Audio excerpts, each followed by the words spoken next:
It's the final mini-match of the Julius Baer Generation Cup final, and this was brutal. Magnus Carlsen took just 2 games to dispatch Arjun Erigaisi and win the whole thing. So I'm going to show both games tonight, more of a rapid recap style. Let's see what happened. So Arjun had white in the first game here, and he kicked off with d4.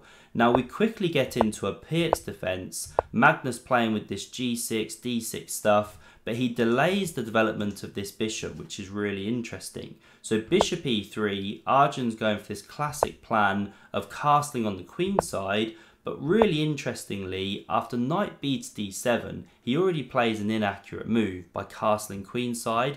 You actually have to do something about this b5 break, either by going a4 or knight f3 is another line that the computer suggests so that you can start doing some quick e5 stuff to counter in the centre. Because after castles queenside, b5, now you've got big problems already. If you go a3 to stop b4, then a5 can come, reinforcing the threat. It's just really good for black already.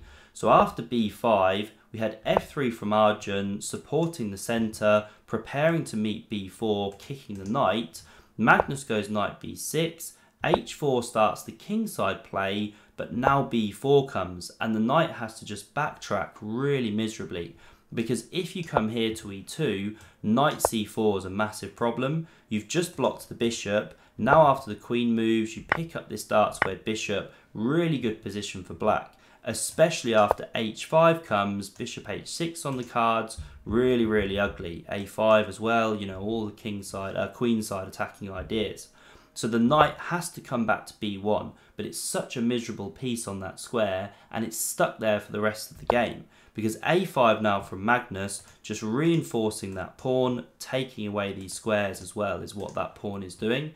So knight h3 now played by Arjun, now d5 from Magnus, and this is actually an inaccurate move. He should just develop a piece there, like say bishop to e6, not change the pawn structure, because after e5, he goes into here, but Arjun's gaining space, gaining some initiative. Now it's a double-edged way that Magnus is playing, so he looks to hop in here, queen f2 most accurate to defend, but queen e1 from Arjun, he's just a bit inaccurate throughout the game, and after Magnus chops here, rook recaptures, he then drops this knight back to g7. So this is his big idea of this knight journey. He's coming back into here, and then he wants to come to e6 or f5, depending on what Arjun does, put some pressure on this centre here. And now Arjun plays a very strange move. So he brings this bishop here and swaps it off for this really bad piece that Magnus has there. Now he should do something like h5. It's a lot more energetic, it's a pawn sacrifice, but this is then the follow-up, and then you can go knight d2. You start developing that knight. Black's still a long way off playing c5, especially because that bishop makes it harder to do, and this is a decent advantage for white. But what we saw in the game was bishop h6, Magnus goes knight e6. These ones now come off the board here, rook recaptures, and now after rook h2, you know, another slow move, Arjun wants g3 and then defend his king like that. Here Magnus goes queen c7, pawn h5 and c5. So Magnus is just getting everything he wants now with his attack on the queen side coming so much faster. So Arjun captures, best move, queen takes, we had an exchange of pawns here, now g3 to open up this lateral defence, and Magnus brings his rook, piling on the pressure. Pawn f4 from Arjun, he wants counterplay. Now this knight comes to d4, adding more pressure here, and really nice calculation, because after queen f2 from Arjun, he's now threatening to win a piece with rook and queen attacking it, but what does Magnus do? Ignores that threat, he pushes on with pawn to b3. Now this is nice. If you take that piece with the queen, then this is actually checkmate. You sack the queen, rook recaptures, you mate like this, the king is boxed in by both of these pieces. Really nice. And if you take with the rook, more problems. This time we take on a2 with the pawn, and you can't actually stop that one from advancing to a1, making a queen. So these are no good. The best move here is actually knight c3. Then Magnus would have knight takes on c2, or he could capture with the pawn. Still a bit better, but it's roughly level. But Arjun goes wrong. He goes pawn a4 here, he blinks under the pressure, and Magnus can now just win a clean pawn. Looks like there might be some kind of mating attack, but there isn't that in the position, unfortunately. You can only just win a pawn, but it's still just a really bad endgame now for Arjun. So he checks on b5, king d8, the knight hops out to c3, finally gets back into the game, hits this pawn, Magnus covers it, king b1, that one comes off the file eventually, and after king e7, knight to e2, Arjun could be looking to come in here, but he also has this idea of knight c1 picking up this pawn. So rook h8 from Magnus, he gets his play going. He swaps a pair of rooks, always a good idea to start trading material when you're a pawn ahead, and now knight c1 goes after this pawn, so Magnus counters. Knight e3, the rook moves away from the attack. Now we had this one coming to c4, and although this pawn is now lost, there's big problems here for white with the b2 pawn. And you can't cover it, by the way, like this, because then you leave your first rank. This is the problem, and this knight is just going to be eternally pinned using this pawn in combination. So we didn't have rook e2. Here the knight took on b3. Now the rook invaded. King c1, king f8 from Magnus. Both players trying to make their kings a bit more safe. And now rook f1, Arjun's desperate to try and generate some play down that f file, and Magnus snaps off the pawn here. Knight takes on a5. Now we had a liquidation of pawns on the queen side here. Now rook to f3, looks to swing across, also covers this pawn here, and Magnus goes knight c5. So rook c3 hits that knight, but Magnus doesn't move it here. He counters on the white knight, that one hops to c6, and now knight e4. It hits that rock solid square, hits the rook, hits the pawn. That one came to b3, and now Magnus slides across, hitting this pawn. Arjun's just getting those ones mopped up, plus this is a passer, so he has to go for some play against the king here. So bishop a6 opens up the attack of the rook. Magnus moves the knight. Arjun achieves this check. Looks great, especially when the knight comes in, you're threatening this check stuff. But the problem here is actually the white king getting really brutally attacked. So Magnus starts with knight a to c5, and Arjun doesn't even try and save this bishop. The problem if he tries to save it, say he comes here, you know, coming like this, maybe around here, well now you can actually lead to a checkmate with knight to b3. These knights and rooks just work so well in combination. This is the line that actually survives things for the longest for white. And say you check here, king moves, now the top engine lines are just to start giving up pieces like rook here with a check. Because if you if you try and save this bishop, say you come back like this, well then you can just checkmate, knight f3, king f1, and now we can either go rook f2 mate, or you can actually mate like this. It's just so deadly, these knights working together. So this is why Arjun, he doesn't even try and save this bishop. He goes rook g8 check, king moves, now he comes back, looking for a check, Magnus takes, he checks, he moves, he gets this check, king g8, but the problem is this is all fizzling out.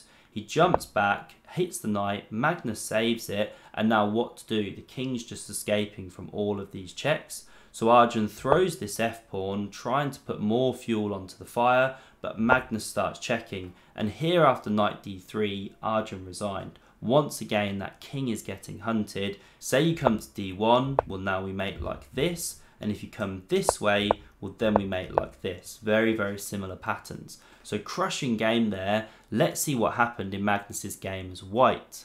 So c4 from Magnus, and now Arjun goes for a King's Indian defense. He's desperate to win, so he's mixing it up in the opening.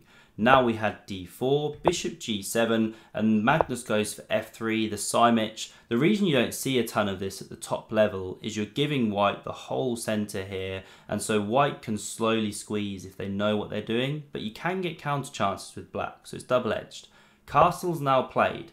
Bishop g5 from Magnus, pawn c5, very thematic, more so than e5, so that you keep this bishop alive in these kind of structures. Now we had d5, pawn to h6 kicks the bishop back.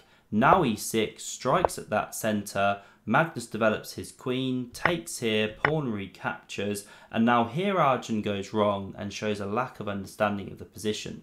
So he plays knight b to d7, But the problem with this is Magnus gets knight h3 in one move. It can't be captured by this light squared bishop. Normally you see black waiting with things like a6 or rook e8, just holding off, waiting for white to develop that knight to e2, and then they don't get such a harmonious setup. And the reason this knight's so good on f2 now, as we'll see, is that it could support g4 one day to get a big kingside attack going, and it can also come to d3 in certain lines, maybe support f4 or e5, etc. Just a very, very nice square for that knight in these kind of positions.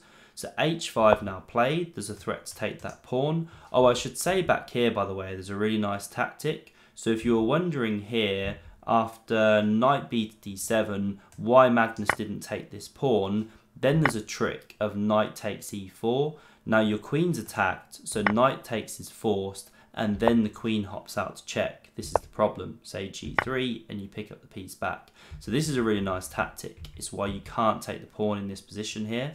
So instead Magnus develops, we see these moves I just mentioned. Now h5, because you really are threatening to take that pawn. And now a4 from Magnus, he clamps on b5, and rook b8 starts to reinforce that threat. Bishop e2 develops, knight e8 played, and after castles kingside from Magnus here, we see knight c7 preparing b5. By the way, if you try the standard f5, which you see in a lot of King's Indian stuff, it's just not good here. After captures, pawn takes, this wonderful knight that I mentioned, it comes to d3 and it's coming into this square and you just can't do anything about that. Say knight e5, knight f4, big positional advantage for white here. So we didn't have any f5 stuff, the knight comes to c7, now bishop g5, nudges that queen over, and then Magnus goes here. So he's arguing the queen is just a bit worse on those light squares, it's left the protection of this pawn in some lines, for example.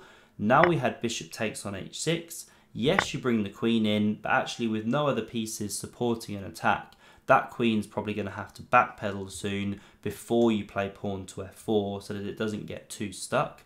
Now b5 played, desperate for some counterplay, Magnus captures, pawn recaptures, and rook a7. So invading, hitting this knight, and Arjun carries on to b4, and Magnus doesn't even move this knight here. He captures this one, Arjun takes, and Magnus has now won a pawn here. So things are tough for Arjun, but he's deliberately chucked it to open lines. The rook now invades, hits that bishop, and so rook e1, calm defense, queen e5, targets this pawn. Magnus comes back, defends it, hits this rook, it comes into b3, further attacks the pawn, but knight d1, hops back, covers it off. Now h4, Arjun's desperate to try and get some play going around the king. Bishop c4 kicks the rook, it came back into b8, and now f4 from Magnus, he starts steamrolling through the centre, and this is why the King's Indian can be so dangerous if it goes wrong. So the queen came to f6, this knight came back to f2, stops any kind of h3 stuff. Now rook e8, and now here's a really thematic pawn break by Magnus, really beautiful. He pushes on with e5. Looks like you shouldn't be able to do this one, but after captures, here's the point. You don't recapture the pawn, you can start with knight g4, queen moves to b6, this is the best move, and then you can go f5. And you're just generating this massive attack against the black king. This whole line is just incredible because you're even giving an entire rook. But then you take on g6, there's no pawn recaptures, or this is actually check. Not only winning the queen, but you're actually leading to tons of checkmating attacks. And if you don't take that pawn, say you go something like queen d6 to blockade it, again it's the top engine move, well then again we're just crashing through to this king. We can check, king f8, pawn g7, king captures, and now this knight checks here, picks up the queen. I mean, all the lines are just absolutely brutal. If you come here, well again we check and everything, whoops, check from f5. So the whole thing is just really disastrous. Incredible lines here. So after this pawn came to e5, Arjun hops back here. Now we had rook c6 attacking this pawn. So this time it did capture here, and Magnus kicks on with the same classic pawn sack. This one was captured by Arjun. Again, very little choice. That was about to be captured on g6. Queen h6 invades. The knight hopped back to f8, looking to cover the king, but now rook to f6. Magnus wants to go pawn d6 here, open up this bishop, but first he brings the rook across so that it doesn't get cut off. Rook b7 now played to cover this pawn. We had d6 anyway, attacking it once more. Bishop e6 defended, very, very logical, but now queen g5 check, and this king is really getting hunted. For example, if you block with the knight, well then we can just sack here. Pawn recaptures, queen takes, and the king's just got no squares. I mean, if you block with the rook, we take this one with check. This is no good. And if instead you move the king away here, say you try king to h8, well again we pick up the bishop, the attack rages on, just an incredible initiative for white. So after this move here of queen g5 check, the king slid across. Now we had the rook checking, you could have also gone with the queen there, knight blocked like this, queen h5. So Magnus is trying to come crashing through on that h7 square. So f6 played, covers the knight. Now the bishop took on e6, rook recaptures, the queen took on f5 here, and now the rook took on d6, and Arjun is actually level material here, but the problem is this incredible pressure on the king side. So the rook took on h4, now we had rook g7, swinging to the defence, pawn h3 played, now queen d7, looking to trade off, Magnus jumps back, queen d8 now from Arjun to cover this weak backwards pawn some more, and now knight e4 from Magnus. He activates that final piece, and here Arjun actually gives that rook, but he comes up with a nice counter shot to liberate this backwards pawn. Now if you try and keep this rook on the board, say you come down here to d3, well then white can come to f5, and again the problem is just trying to defend this pawn. There's not really any good way to do it. For example, if you come back with the rook like this, well then we can still capture it regardless. This knight is pinned. If you take with the queen, well then we can actually take like this with check. If rook captures, we pick up the queen. You've decoyed it away. This is the problem. And if you take with the rook, well then you get checkmated. So there's big problems actually defending this pawn. Whoops. So that's why the rook didn't come to d3 here. And if you come to this one, e6, well, it looks pretty passive, just defending that pawn. Magnus could start probing, things like this, you know, threatening to invade. And you can just slowly start massaging the position, improving, bringing the pieces in. Very, very tough to play. So instead, Arjun goes pawn f5. A nice idea. He gives this rook, which Magnus takes, but then he picks up this one here. Now he is losing a pawn in the process of this, that's the problem, but in compensation at least he brings that miserable knight back into the game. So rook e8 check was played, and now the rook dropped back to g8. If you go to h7 here with the king, well we check here, this is really, really bad. So the rook blocked, we had captures here, king recaptures, now a check from d5, king goes here, and now Magnus just starts brutally checking, chasing this king around the board, and after the knight hops back, he's threatening mate here, and there's just really nothing that Arjun can do. You've even got the e1 square covered from those queen checks. So he desperately tries this knight takes on h3 check, but after pawn recaptures, check here, Magnus just calmly drops back. He's now forcing the queens off, then it's a completely one end game, a knight and a pawn up. So brutal from Magnus Carlsen. He wins the Julius Baer Generation Cup, and he did say he'd be making a statement on this drama either tomorrow or in the coming week or so. I hope you enjoyed this video. Do hit that subscribe button if you never want to miss a future recap. Thanks very much for watching, and I'll see you soon.